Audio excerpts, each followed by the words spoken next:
distinguished guests, once upon a time, far, far away in India, lived a powerful king, and he ruled over a mighty empire. He lived in a magnificent palace with his beautiful wife. So beautiful was the queen that poets compared her face to the light of heaven. Engaged since childhood, they were truly, madly, deeply in love with each other. They were inseparable. The queen accompanied the king on all his military expeditions, being his best friend, his best companion, his best advisor. On one of those expeditions, the queen gave birth to their 14th child. Do you think they knew the meaning of the word contraception? The childbirth weakened the queen so much that she got seriously ill. The king stood by her bed and began to realize that neither his great power nor his vast riches could save her. A final wish whispered in his ear was, promise me that you will build a monument of our love. A promise. And then she passed away. The king was desperate. His black hair and beard turned white overnight. He locked himself into his chambers and fasted for 8 days. Then he declared 2 years of mourning. There shall be no singing, no dancing, no celebration. And during that time, he resolved to fulfill his promise. He designed an ambitious project, and he gathered from the entire empire the most skillful craftsmen, artists, and engineers.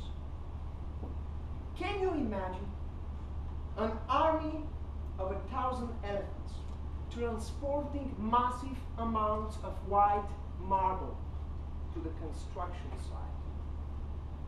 20,000 workers toiled day and night for 22 years. A magnificent structure emerged by the bank next to a river. The white marble shined like the light of heaven. And on top of it all, a colossal white dome crowned the structure.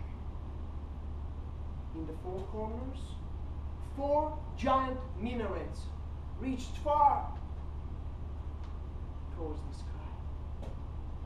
If you were there, you would hear people saying that the building was designed by giants and finished by jewelers, because millions of precious stones were brought to the construction site from Arabia, Afghanistan, China, Tibet, Sri Lanka. And master craftsmen diligently engraved all these precious stones into the white marble. Poets wrote that the monument was an elegy in marble, a love poem in stone. And in front of it,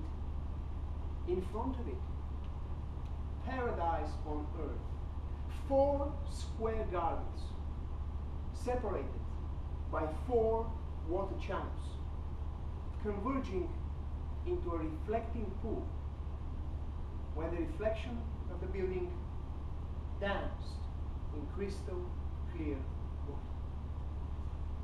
The king, Shah Jahan, fulfilled his promise. his beloved queen, Mumtaz Mahal, light entombed into a majestic mausoleum.